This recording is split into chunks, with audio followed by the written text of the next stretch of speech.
بسم اللہ الرحمن الرحیم وبہ نستعین وصلی اللہ علی نبینا محمد وعلی آلہ وصحبہ اجمعین ومن تبعہم بإحسان الی یوم الدین وبعد۔ تمام قسم کی تعریفات اللہ رب العالمین وحدہ لا شریک له لائق و زیبا ہے، جو ساری کائنات کا تنہا خالق و مالک ہے، اور بے شمار درود و سلام ہو اللہ کے آخری نبی جناب کریم محمد رسول اللہ صلی اللہ علیہ وسلم کی ذات مقدسہ پر۔ محترم حاضرین، عزیز ماں اور بہنوں، پچھلے ہفتے عقیدے سے متعلق کچھ بنیادی باتیں آپ کی خدمت میں پیش کی گئی تھی، اور کتاب التوحید جس کے مؤلف شیخ محمد بن عبد الوہاب رحمہ اللہ ہیں، ان کی کتاب کا آغاز اس درسوں کے اندر ہوگا انشاءاللہ، لیکن اس سے قبل جیسا کہ عمومی طور کے پر تمام دروس میں ہوتا ہے، کتابوں میں ہوتا ہے کہ کتاب کے آغاز سے پہلے مؤلف کے تعلق سے تعارف کا بیان کر دینا ضروری ہے۔ تو کتاب التوحید کے مؤلف ہے شیخ محمد بن عبد الوہاب رحمہ اللہ۔ اگر ان کی زندگی سے متعلق کتاب پڑھنا ہے تو بہت سارے لوگوں نے لکھی ہے، ہندوستان کے اندر بھی کئی لوگوں نے لکھی، اور خاص طور سے ان کے تعلق سے جو کتاب لکھی گئی کہ شیخ محمد بن عبد الوہاب رحمہ اللہ ایک بدنام زمانہ شخصیت جنہیں بہت بدنام کیا گیا، اور آج بھی آپ دیکھیے کہ نجدی، وہابی، ان تمام ناموں کے ذریعے ان کو بدنام کرنے کی کوشش کی جاتی ہے۔ حالانکہ جو لوگ وہابی کے نام کے پر نعوذ باللہ اس لفظ کو بگاڑا جاتا ہے، وہابی اللہ تبارک و تعالیٰ کے نام وہاب کی طرف نسبت ہے، اور ان کا نام محمد بن عبد الوہاب ہے، تو اس بنیاد کے پر آپ کو اگر کہنا تھا تو محمدی کہہ دیتے، لیکن وہابی نام سے ان کو بدنام کیا گیا۔ اب یہاں ایک اور اہم بات کہ جس وقت شیخ محمد بن عبد الوہاب رحمۃ اللہ علیہ انہوں نے سعودی عرب کے اندر لوگوں کے عقیدے کی اصلاح کا آغاز کیا، اسی دوران یہاں پر بھی ہندوستان کے اندر جو کہ انگریزوں کی غلامی کے اندر قید و بند کی حالت میں تھا، یہاں اہل حدیث حضرات کوشش میں لگے ہوئے تھے کہ انگریزوں کا یہاں سے صفایا ہو جائے، ان کی حکومت کا خاتمہ ہو۔ اس بنیاد کے پر آپ دیکھیے گا کہ انہیں بدنام کیا گیا، اور اسی بنیاد پر انگریزوں نے بھی اہل حدیثوں کو کیا کہا؟ وہابی کہنا شروع کر دیا، اور اسے وہابی تحریک کی بنیاد کے پر بدنام کیا گیا۔ حالانکہ یہ وہابیت کہیے، سلفیت کہیے یا اہل حدیثیت کہیے، یہ ایک منہج ہے، ایک پیٹرن ہے جو نبی کریم صلی اللہ علیہ وسلم نے اصحاب کرام کو دیا۔ جب آپ صلی اللہ علیہ وسلم نے اپنی امت کے اندر بھی فرقہ بندی کے تعلق سے خبر دی، تو صحابہ نے یہ نہیں پوچھا کہ اس امت کے 73 فرقے ہوں گے تو بقیہ 72 لوگوں کا عالم کیا ہوگا، نہیں، انہوں نے 72 کی فکر نہیں کی، بلکہ آپ صلی اللہ علیہ وسلم سے اس ناجی گروہ کے بارے میں پوچھا جو نجات پانے والا ہے، تو آپ صلی اللہ علیہ وسلم نے اس کا نام نہیں بتایا، بلکہ کیا کہا؟ ما انا علیہ اليوم واصحابی، آج جس منہج، جس عقیدے کے پر میں اور میرے صحابہ ہیں، آپ صلی اللہ علیہ وسلم نے پہچان بتائی، ان کا عقیدہ، ان کا منہج بیان کیا، ورنہ نام بیان کر دیتے تو آج ہر کوئی اپنے آپ کو اس نام کے ذریعے ناجی سمجھتا، جبکہ نجات عقیدہ و منہج کی بنیاد کے پر ہے، نہ کہ نام کی بنیاد پر۔ آج دیکھیے ہمارے درمیان بھی لوگ اہل سنت والجماعت اس نام کو استعمال کرتے ہیں، لیکن انہیں بھی پتہ نہیں ہے کہ اہل سنت والجماعت کا مفہوم کیا ہے۔ سنت کا لفظ عقیدے کے لیے استعمال ہوتا ہے۔ اب دیکھیے امام بربہاری کی مشہور کتاب شرح السنہ، اس نام کو سننے کے بعد لوگوں کو لگے گا یہ سنت کے بارے میں ہے، یعنی احکام، آداب، ان تمام چیزوں سے متعلق نہیں، بلکہ یہ عقیدے کے پر کتاب لکھی گئی ہے۔ شرح السنہ یعنی سنت، یعنی عقیدے کی شرح، تو سنت کا لفظ عقیدے کے لیے بھی استعمال ہوتا ہے، تو اہل سنت کا مطلب یہ ہے کہ وہ جماعت جو عقیدہ توحید کے پر قائم رہنے والے ہیں، یہ نہیں کہ شرک و بدعات میں ڈوبے ہوئے ہوں اور اپنے آپ کو اہل سنت کہیں، نہیں، صرف نام لکھ لینے سے، نام استعمال کرنے سے کوئی ناجی نہیں بنتا ہے۔ تو اہل سنت والجماعت یعنی جو عقیدہ توحید کے پر ہو، جن کا عقیدہ درست ہو، جن کا طریقہ درست ہو، اور جماعت سے مراد اصحاب کرام کی جماعت ہے، یعنی جو اپنے آپ کو اصحاب کرام کی فکروں کے مطابق چلائیں گے، جس طرح صحابہ نے دین کو سمجھا، جس طرح اصحاب کرام نے دین کو فالو کیا، وہ اسی پیٹرن کے پر، اسی منہج کے پر چلنے والے ہیں۔ تو اہل سنت والجماعت کا مطلب جن کا عقیدہ، جن کا منہج درست ہو، جو عقیدہ توحید کے پر ہو اور دین کو اسی طرح فالو کریں جس طرح اصحاب کرام نے فالو کیا۔ قرآن مجید نے اصحاب کرام کی جماعت کو ہمارے لیے معیار قرار دیا، فَإِنْ آمَنُوا بِمِثْلِ مَا آمَنْتُمْ بِهِ فَقَدِ اهْتَدَوْا، کہ اگر لوگ اسی طرح ایمان لائیں جیسا صحابہ ایمان لے کر آئے ہیں تو ہدایت پا جائیں گے۔ یعنی ہدایت کے لیے اصحاب کرام کی طرح ایمان لانا، اسلام کو سمجھنا، اس کے مطابق چلنا ضروری ہے، اور یہ معیار قرآن مجید نے طے کیا ہے۔ اللہ تبارک و تعالیٰ نے اس جماعت کو اس معیار کے مطابق قرار دیا ہے کہ جسے بھی اپنے آپ کو ہدایت یافتہ بنانا ہے اسے اصحاب کرام کی جماعت اور ان کے عقیدہ و مسلک کے مطابق چلنا ہوگا۔ تو یہ ہے اہل سنت والجماعت۔ یہاں بہرحال کہنے کا مقصود یہ تھا کہ وہابیت کے نام کے پر جو بدنامی کی گئی ہے حقیقت میں بدنامی نہیں ہے۔ آپ صلی اللہ علیہ وسلم نے بھی جب دین اسلام کو لوگوں کے درمیان پیش کیا تو مشرکین مکہ نے بدنام کرنا شروع کیا۔ کیا کہنا شروع کر دیا؟ ارے وہ تو بے دین ہو چکے ہیں۔ صابی اس وقت تو بے دین گمراہ کو کہا جاتا تھا۔ تو جو بھی آپ صلی اللہ علیہ وسلم کے دین کے مطابق چلنے لگ جاتا، مسلمان ہو جاتا، لوگ اسے صابی کہتے۔ صابی یعنی گمراہ، بے دین۔ آج جیسا کہ لوگ غیر مقلد کہہ کر اہل حدیثوں کو بدنام کرنے کی کوشش کرتے ہیں، حالانکہ دراصل یہی وہ راستہ ہے جو صراط مستقیم ہے، یہی وہ راستہ ہے جس کے پر انبیاء چلے، جس کے پر اصحاب کرام کی جماعت چلی ہے۔ تو اس وقت مشرکین مکہ نے بدنام کیا، اور ہر دور میں ایسا ہی ہوگا کہ جو بھی اس صراط مستقیم کے پر جسے سلفیت سے، اہل حدیثیت سے تعبیر کیا جاتا ہے، جو بھی چلے گا اسے بدنام کیا جائے گا۔ اور وہی کچھ شیخ محمد بن عبد الوہاب رحمۃ اللہ علیہ کے تعلق سے بھی ہوا۔ ان کے بارے میں اختصار کے ساتھ کچھ باتیں ہیں جسے میں بیان کر دینا مناسب سمجھتا ہوں۔ یہاں پر سب سے پہلے ان کا نام ہے محمد بن عبد الوہاب، اور ان کا نسب نامہ کافی طویل ہے، میں اسے بیان نہیں کرنا چاہتا۔ ان کی ولادت 1115 ہجری میں ہوئی، یعنی میلادی عیسوی سن کے اعتبار سے 1703 عیسوی میں، یعنی آج کے اعتبار سے دیکھا جائے تو 200 سال سے کچھ عرصہ قبل ان کی ولادت ہوئی۔ یہ اپنے مقام، اپنی بستی اویانا میں پیدا ہوئے، جو ان کا اپنا آبائی وطن تھا۔ تعلیم و تربیت انہوں نے، چونکہ اویانا کے اندر باقاعدہ دینی تعلیم کا کوئی نظم نہیں تھا، لیکن ان کا گھرانہ تعلیم اور تربیت کے اعتبار سے مشہور تھا۔ ان کے والد صاحب خود بہترین استاد تھے، چنانچہ انہوں نے اپنے اس علمی ماحول کے اندر، علمی گھرانے کے اندر سانس لینا شروع کی، اور اسی کے اندر ان کی زندگی کا اور ان کی تعلیم و تربیت کا آغاز بھی ہوا۔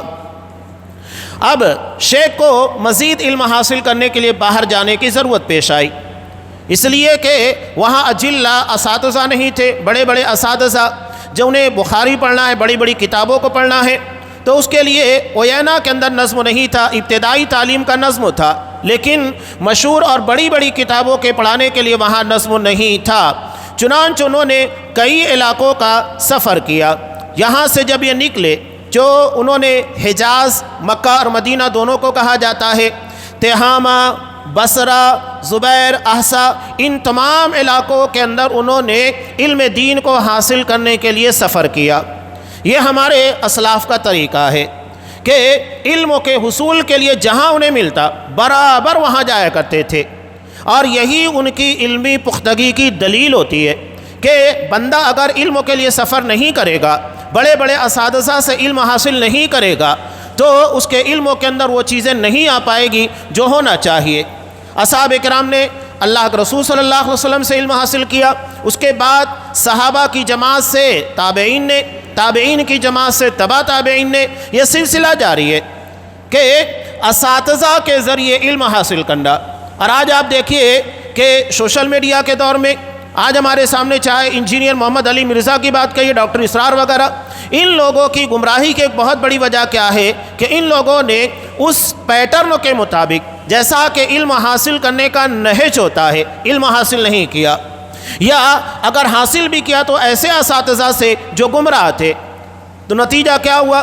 وہی گمراہی انہوں نے اپنے شاگردوں کے اندر انڈیل دی، اور مزید تیزی کے ساتھ یہ فتنہ لوگوں کے درمیان پھیلنا شروع ہوا۔ تو علم دین کے حاصل کرنے کا جو طریقہ آپ صلی اللہ علیہ وسلم نے دیا، اسی طریقے کے مطابق چلنا چاہیے۔ تو انہوں نے بہت سارے علاقوں کا سفر بھی کیا، یہاں تک کہ نتیجہ یہ ہوا کہ محض 20 سال کی عمر میں ایک بہترین عالم اور فاضل کی حیثیت سے لوگوں کے درمیان معروف اور مشہور ہو گئے۔ یہ اتنے سارے اساتذہ، اتنے سارے علاقوں میں علم دین حاصل کرنے کا انہیں فائدہ ہوا۔ انہوں نے صحیحین اور دیگر امہات الکتب، یعنی جو حدیث کی بڑی بڑی کتابیں تھیں، ان تمام کتابوں کو پڑھا اور ان کی اکثر احادیث کو یاد بھی کیا۔ یہ ہمارے اسلاف کا طریقہ رہا ہے۔ آج بھی آپ دیکھیے مدارس اسلامیہ میں خاص طور سے قرآن مجید کے حفظ کے ساتھ ساتھ احادیث کو بھی حفظ کرانے کا اہتمام کیا جاتا ہے۔ ابتدا سے بچوں کو، شاگردوں کو، طالب علموں کو ایک کتاب دے دی جاتی ہے جس میں انہیں مخصوص احادیث دی جاتی ہے۔ ان تمام احادیث کو یاد کرنا سلیبس کا حصہ ہوتا ہے، اور ہر طالب علم کو احادیث کو یاد کرنا ہوتا ہے، یہاں تک کہ ایک سال میں کئی سو حدیثیں یاد کرنا پڑتا ہے۔ تو علم دین جسے لوگ معمولی سمجھتے ہیں، معمولی نہیں ہے۔ ایک عالم دین جب وہ عالم اور فاضل بنتا ہے، اس مقام تک پہنچتے پہنچتے وہ بہت ساری احادیث کو یاد کر لیتا ہے، اور یہ ہمارے مدارس اسلامیہ کے نصاب، اس کے سلیبس کے اندر داخل ہے۔ ان کے اساتذہ میں بہت سارے لوگوں کا نام آتا ہے۔ شیخ عبداللہ بن سالم البصری ہیں، شیخ عبداللہ بن ابراہیم بن سیف ہیں، شیخ محمد بن حیات بن ابراہیم سندھی ہیں، ایسے اجلہ اساتذہ ہیں۔ اس کے علاوہ ان کے تلامذہ کی تعداد طویل ہے کہ ان کے شاگردوں میں حسین بن عبدالوہاب، عبداللہ بن محمد خود ان کے بیٹے ہیں، ان کا نام آتا ہے۔ تصانیف، ان کی کتابیں اگر دیکھی جائیں تو انہوں نے 18 کتابیں تصنیف کی، جن کے اندر سب سے زیادہ مشہور کتاب وہی ہے انشاءاللہ جس کا درس ہم شروع کرنے والے ہیں، کتاب التوحید۔ اللہ نے اس کے ذریعے نہ جانے کتنے لوگوں کو فائدہ پہنچایا، اور اس کتاب کو درس کے طور کے پر منتخب کرنے کی ایک بڑی وجہ میں آپ لوگوں کے سامنے یہ بھی بیان کروں کہ افغانستان لوگ سمجھتے ہیں کہ بہت دیندار ملک ہے، لیکن افسوس کے ساتھ کہنا پڑتا ہے کہ رمضان المبارک سے قبل وہاں حکومتی سطح کے پر اس کتاب کے پر پابندی لگائی گئی، نعوذ باللہ، عقیدہ توحید کی کتاب پر پابندی، کہ اس کتاب کو کوئی پڑھ نہیں سکتا، پڑھا نہیں سکتا، اسے شائع نہیں کر سکتا، نعوذ باللہ۔ جس کتاب میں آپ اگر دیکھیں گے، جیسا کہ درس کے اندر باتیں آئے گی، خالص کتاب و سنت کو رکھا گیا ہے، زیادہ تر نصوص کو بیان کیا گیا ہے، قرآنی آیات ہے، نبی کریم صلی اللہ علیہ وسلم کی احادیث ہے، اس کے پر پابندی لگائی گئی۔ تو وہ کون سی اسلامی حکومت ہے بتائیے جہاں عقیدہ توحید کے پرچار کے پر، نشر و اشاعت کے پر، اور لوگوں کے عقیدے کی اصلاح کے لیے لکھی گئی کتاب کے پر پابندی لگائی جائے، نبی کی سنت کے پر پابندی لگا دی گئی کہ آپ 8 رکعت نہیں ادا کر سکتے، اگر کوئی شخص 8 رکعت تراویح ادا کرے گا تو اسے مجرم قرار دیا جائے گا، سزا دی جائے گی۔ یہ افسوسناک پہلو ہے، جہاں قریب کی بات ہے کہ 100 سے زائد علماء اہل حدیث کو چن چن کر مارا گیا ہے، نعوذ باللہ۔ لوگ اس کو بیان نہیں کریں گے۔ یہ اسلامی حکومت جہاں سلفیوں کو، جو خالص کتاب و سنت کے پر عمل کرنے والے، اس کی تبلیغ کرنے والے، ان علماء کو مارا جاتا ہے۔ ایسے ایسے واقعات ہیں کہ اللہ رحم کرے۔ بہرحال وہ بیان کرنا مقصود نہیں، ہم نے خاص اس کتاب کو اسی بنیاد پر رکھا۔ اس کے علاوہ ان کی ایک بہت ہی مشہور کتاب ہے کشف الشبہات، کشف الشبہات، بہت ہی شاندار کتاب۔ اس میں عقیدے سے متعلق یا دین کے پر جو اعتراضات یا شبہات لوگوں نے پیش کیے، انہوں نے ان تمام شبہات کا شاندار جواب دیا ہے۔ بلکہ ہر شخص کو اس کتاب کو کتاب التوحید کے ساتھ پڑھنا چاہیے، اور اس کا اردو ترجمہ بھی ہے۔ اور ہمارے لیے خوش نصیبی کی بات ہے کہ استاد محترم شیخ ابو رضوان محمدی حفظ اللہ انہوں نے اس کا درس بھی دیا ہے جو یوٹیوب کے پر موجود ہے، آپ اسے سن سکتے ہیں۔ انتہائی شاندار کتاب۔ علاوہ ازیں ان کی ایک مشہور کتاب کتاب السیرہ ہے، کتاب مسائل الجاہلیہ ہے، یہ ان کی کتاب ہے۔ علاوہ ازیں ایک اور مشہور کتاب القواعد الاربع بھی ہے، کتاب القواعد الاربع، کتاب ثلاثۃ الاصول۔ یہ عقیدے سے متعلق آپ دیکھیں گے زیادہ تر کتابیں ہیں، اور اس کے علاوہ انہوں نے کتاب مختصر زاد المعاد جو سیرت کے پر ہے وہ بھی لکھی ہے۔ شیخ کے تعلق سے کچھ باتیں جو میں آپ کے سامنے رکھنا چاہتا ہوں کہ ان کے والد صاحب نے جب ان کے علم اور فضل کو دیکھا تو انہوں نے اپنے مصلے کے پر اپنے اس بچے کو کھڑا کیا، امامت سے خود ہٹ گئے، بلکہ انہیں آگے کیا جو فضل ان کے اندر دکھائی دیا۔ چنانچہ انہوں نے سب سے پہلے اوینا کے اندر جو ان کا اپنا آبائی وطن تھا وہاں پر انہوں نے کام کرنا شروع کیا۔ حالت کیا تھی آپ دیکھیں گے تو ایسا لگے گا کہ کفر اور شرک کا وہی دور جب نبی کریم صلی اللہ علیہ وسلم کو مبعوث کیا گیا وہی دور دوبارہ آ چکا تھا، یعنی لوگ نام کے مسلمان تھے، قبر پرستی بالکل عام تھی، اور نماز با جماعت کا کوئی اہتمام نہیں تھا، اور شرعی حدود کے نفاذ کے تعلق سے کوئی چیز نظر نہیں آتی تھی۔ چنانچہ انہوں نے سب سے پہلے جو کام کیا لوگوں کے عقیدے کی اصلاح کی۔ یہ سب سے اہم بنیاد ہے کہ جب تک لوگوں کے عقیدے کی اصلاح نہیں ہوگی وہاں پر کسی بھی طریقے کے اصلاح کا نفاذ نہیں ہو سکتا۔ جب تک عقیدہ درست نہیں ہوگا کسی طریقے کا عمل درست نہیں ہو سکتا، یہ بنیاد ہے۔ آج ہمارے لوگ یہی غلطیاں کرتے کہ عقیدہ چھوڑ دو، لوگ اپنے مسلک کے پر رہیں، اپنے عقیدے کے پر رہیں اور سب متفق ہو جاؤ، متحد ہو جاؤ، ناممکن چیز ہے۔ اگر لوگوں کے عقیدے جدا جدا ہیں، ان کے منہج جدا جدا ہیں، کبھی بھی اتفاق رائے نہیں ہو سکتا۔ اتحاد اسی وقت ممکن ہوگا جب عقیدے کی اصلاح ہوگی۔ آپ صلی اللہ علیہ وسلم نے بھی جب اپنی دعوت کا آغاز کیا لوگوں کے عقیدے منتشر تھے، بکھرے ہوئے تھے، آپ نے عقیدے کے پر محنت کی، اور نتیجہ کیا ہوا کہ اللہ نے آپ کے ذریعے دین کو قائم کیا۔ پورا عرب اسلام کی سائے میں اور اسلام کی تعلیمات کی روشنی میں اپنی زندگی گزارنے لگا۔ وہی کام شیخ محمد بن عبد الوہاب رحمۃ اللہ علیہ نے کیا۔ انہیں مصلح بھی کہا جاتا ہے، اور یہ اپنے دور کے یعنی 12ویں صدی ہجری کے مجدد بھی ہیں۔ لوگ بدنام کرے ایک الگ بات، لیکن حقیقی بات یہ ہے کہ یہ وہ مجدد ہیں اللہ نے جن کی زندگی کے اندر ہی اسلامی حکومت کو قائم کیا۔ آج جو سعودی عرب ہمیں دکھائی دیتا ہے اس کی بنیاد دراصل شیخ محمد بن عبد الوہاب رحمۃ اللہ علیہ نے ڈالی۔ انہوں نے بنیاد رکھی، اور بنیاد سب سے پہلے عقیدے کے پر رکھی، عقیدے کی اصلاح کے ذریعے، اس کے بعد دیگر تمام چیزوں کا انہوں نے آغاز کیا۔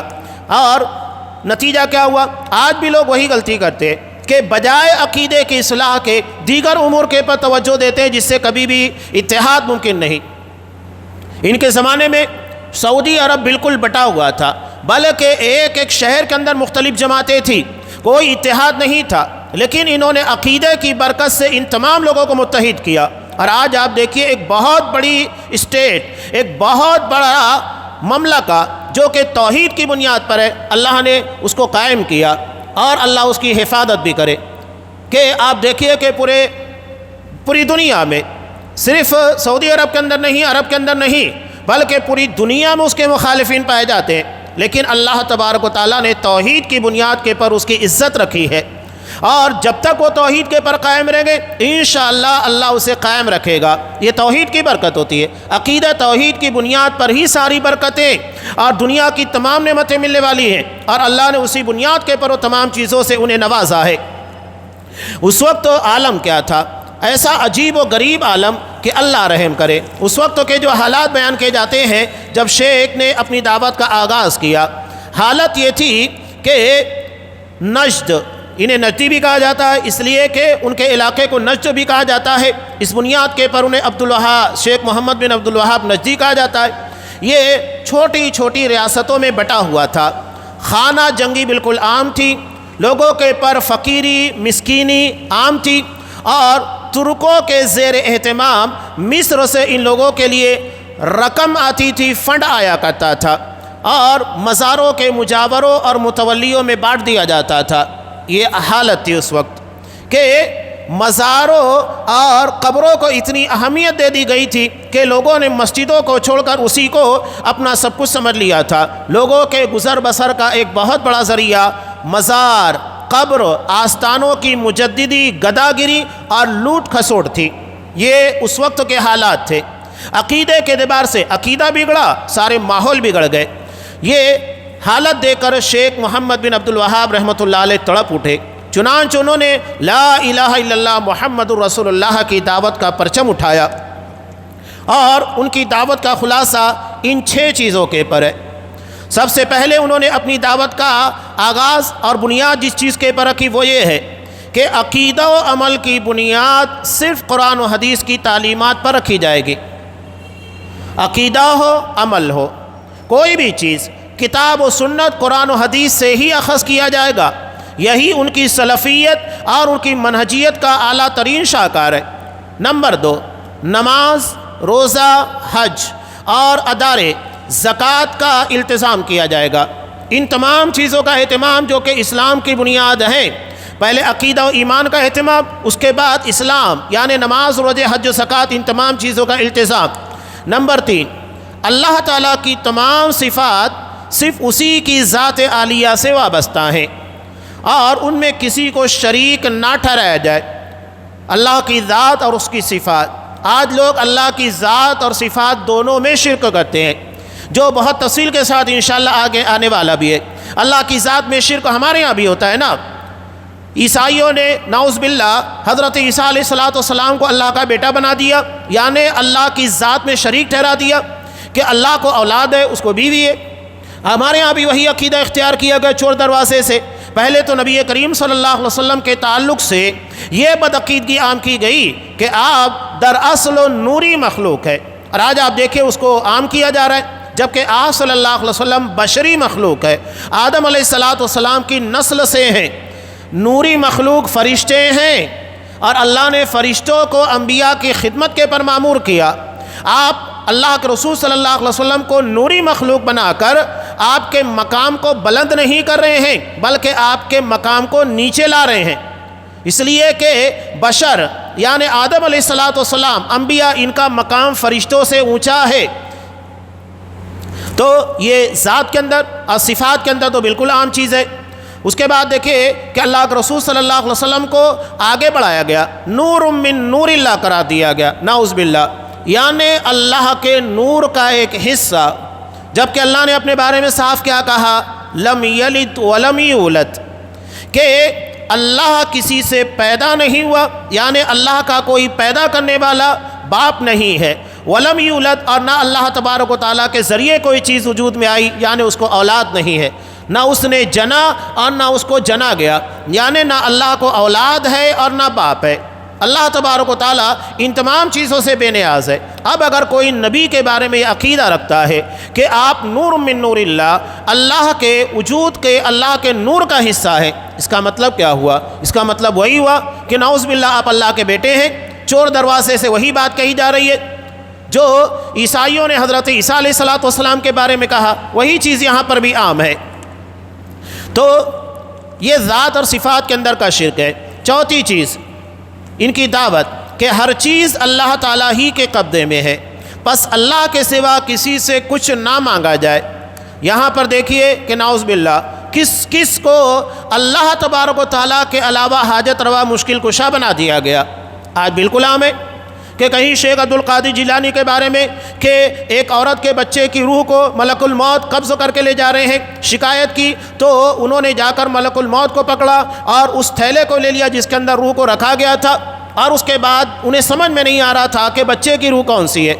ایک طرف اتنا با اختیار کہ ملک الموت کو جا کر پکڑ لے رہے، اور دوسری طرف اس قدر بے اختیاری اور عاجزی کہ انہیں اس بچے کے بارے میں علم نہیں ہے۔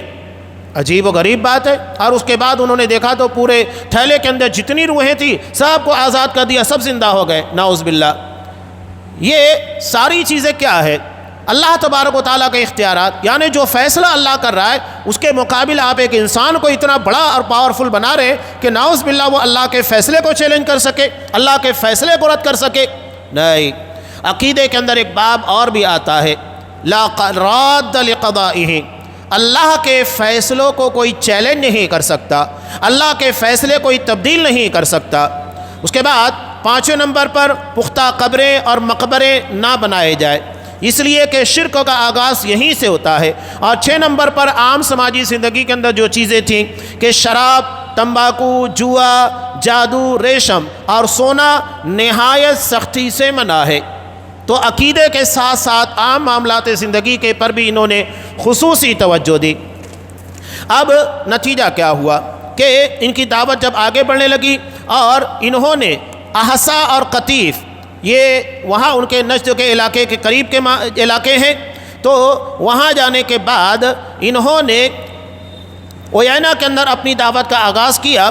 اور ہوا یوں کہ جب ان کی دعوت اپنا اثر دکھانے لگی، لوگوں کے عقیدوں کی اصلاح ہونے لگی اور شریعت کا نفاذ ہونے لگا، اور زناکاری، بدکاری، ان تمام چیزوں کے پر بھی قطعاً عائد کی جانے لگی، شرعی حدود کا نفاذ ہوا، تو ایسے میں یہ بات بڑھتے بڑھتے احسا اور قطیف کے جو حاکم اعلیٰ سلیمان بن محمد عزیز حمیدی تھا، یہ بڑا بدمعاش اور عیاش آدمی تھا۔ اس نے جب یہ دیکھا کہ میرے اوپر آنچ آ رہی ہے، تو میرے پر آنچا اس سے پہلے ہی اس نے اوینا کے امیر کو، جو کہ عثمان بن معمر تھا، اسے خط لکھا کہ فوری طور کے پر محمد بن عبد الوہاب کو شہر بدر کر دیا جائے، انہیں شہر سے نکال دیا جائے اور اس کے قتل کا فرمان جاری کر دیا۔ اگر تم نے ایسا نہیں کیا تو جو سالانہ 1200 دینار اور دیگر امداد ہم تمہیں دیتے اوینا شہر کو چلانے کے لیے، وہ بند کر دی جائے گی۔ اب ہوا یوں کہ عثمان بن معمر ڈر گیا اور اس نے فوری طور کے پر شیخ کی جلا وطنی کا حکم دیا۔ یہ ایک عالم دین کے لیے بہت بڑی دکھ کی بات کہ جہاں اس نے لوگوں کی اصلاح کا، لوگوں کے عقیدے، ان کے معاملات کی اصلاح کا آغاز کیا، اس کے اثرات لوگوں کے اندر مرتب ہونے لگے، لوگوں نے اسلام کو اپنے اندر نافذ کرنا شروع کر دیا۔ ایک بڑی آزمائش یہ آئی کہ اوپر سے یہ آرڈر آتا ہے کہ شیخ کو شہر بدر کر دیا جائے اور انہیں مار دیا جائے۔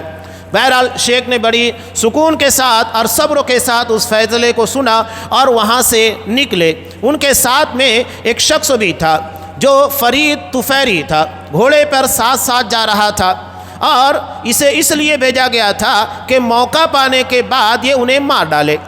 لیکن جب وہ پیچھے موقع پانے کے بعد شیخ محمد بن عبد الوہاب رحمۃ اللہ علیہ کے پر حملہ کرنا چاہا، تو اللہ تبارک و تعالیٰ کی ایسی زبردست و نصرت آئی کہ وہ اپنے اس مذموم ارادے سے ڈر گیا اور الٹے پاؤں بھاگ کر اوینا چلا گیا۔ اسے ہمت ہی نہیں ہوئی کہ شیخ کے پر حملہ کر سکے۔ بہرحال اس کے بعد شیخ محمد بن عبد الوہاب رحمۃ اللہ علیہ درعیہ پہنچے، جہاں محمد بن سعود اور ان کے بھائیوں نے ان کا بہت پرتپاک استقبال کیا، اور وہ تمام چیزیں جو انہیں لگتی تھی، وہ تمام سہولیات، وہ تمام تحفظات دیے، اور نتیجہ یہ ہوا کہ اسی جگہ انہوں نے عہد و پیمان لیا کہ سارے جزیرہ نماء عرب سے شرک و بدعات اور مکروہات کا، خرافات کا خاتمہ ہونا چاہیے، اور اسی بنیاد کے پر وہاں حکومت کا قیام ہوا اور وہاں سب سے پہلے شرعی حدود کو نافذ کیا گیا۔ اور یہاں سے جب یہ چیز آگے بڑھتی ہے تو الحمدللہ آج ہم جو سعودی عرب کو دیکھ رہے ہیں، یہ وہی سلسلہ ہے، سلسلۃ الذہب، سنہری کڑی ہے جو شیخ محمد بن عبد الوہاب رحمۃ اللہ علیہ نے جس کا آغاز کیا تھا اور جس کی بنیاد ڈالی تھی۔ آج اللہ نے ان کی زندگی کے اندر ہی اسلام کو نافذ کیا، نافذ کرنے کے بعد دھیرے دھیرے پھیلنا شروع ہوا، اور آج ہم دیکھ رہے ہیں کہ ایک بہت بڑے خطے، بہت بڑے علاقے میں اللہ نے اپنے دین اسلام کو غالب رکھا ہے۔ شیخ محمد بن عبد الوہاب رحمۃ اللہ علیہ کی وفات 1206 ہجری بمطابق 1791 عیسوی ریاض کے قریب اوینا شہر کے اندر ہوئی، شوال کے مہینے میں۔ یہ بڑے اختصار کے ساتھ میں نے ان کی زندگی کا تعارف آپ کے سامنے رکھا۔ کہنے کا مقصود یہ تھا کہ انہوں نے اپنی دعوت عقیدہ توحید پر رکھی۔ سب سے پہلے عقیدے کی اصلاح، جو شرک و بدعات، آپ لوگ یہاں پر یہ کہتے ہیں کہ شیخ زیارت القبور کے بھی قائل نہیں تھے، دراصل و شوشہ ہے۔ دراصل شیخ محمد بن عبد الوہاب اس چیز کو رد کر رہے تھے جو مزاروں کے پر ہوتا تھا، اللہ کو چھوڑ کر غیر اللہ کی عبادت، غیر اللہ سے نظر و نیاز، حاجت روائی، مشکل کشائی، جیسا کہ آج بھی ہمارے ہاں ہوتا ہے۔ وہ اس بات کے منکر تھے اور ان تمام چیزوں کو ختم بھی کیا، اور یہی کام تو آج صلی اللہ علیہ وسلم نے حضرت علی کے ذریعے کیا تھا کہ وہ تمام قبریں جو ایک بالشت سے زیادہ اونچی ہیں انہیں توڑ دیا جائے۔ مسلم کی روایت ہے، یہ تو نبی کا مشن ہے۔ اور جہاں پر بھی غیر شرعی طریقے سے تبرکات بنا لی گئی ہیں ان کا خاتمہ، حضرت عمر فاروق نے بھی یہی کام کیا تھا۔ جب بیعت رضوان، جس درخت کے نیچے لوگوں نے بیعت کی تھی کہ لقد رضی اللہ عن المؤمنین اذ یبایعونک تحت الشجرہ، کہ اللہ ان مومنوں سے راضی ہوا جو درخت کے نیچے، ببول کا ایک درخت تھا، جب یہ افواہ پھیلی کہ حضرت عثمان غنی کو لوگوں نے حدیبیہ کے مقام کے پر جب انہیں بھیجا گیا تھا سفیر بنا کر، افواہ پھیل گئی کہ ان کو شہید کر دیا گیا، تو آپ صلی اللہ علیہ وسلم نے 1400 اصحاب کرام یا آس پاس ان کی جو تعداد تھی ان سے بیعت کی تھی کہ ہم حضرت عثمان کی شہادت کا بدلہ لیں گے۔ تو بعد میں یہ ہوا کہ حضرت عمر فاروق کے زمانے میں پتہ لگا کہ لوگ اس درخت کے نیچے کچھ غیر شریعت کر رہے ہیں اور اس سے تبرک حاصل کر رہے ہیں۔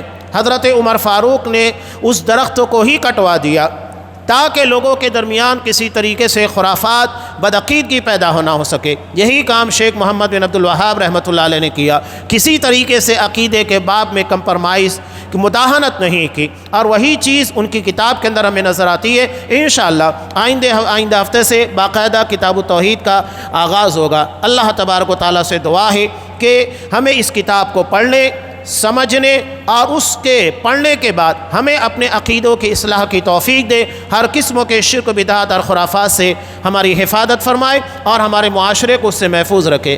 آمین۔ وآخر دعوانا ان الحمد للہ رب العالمین۔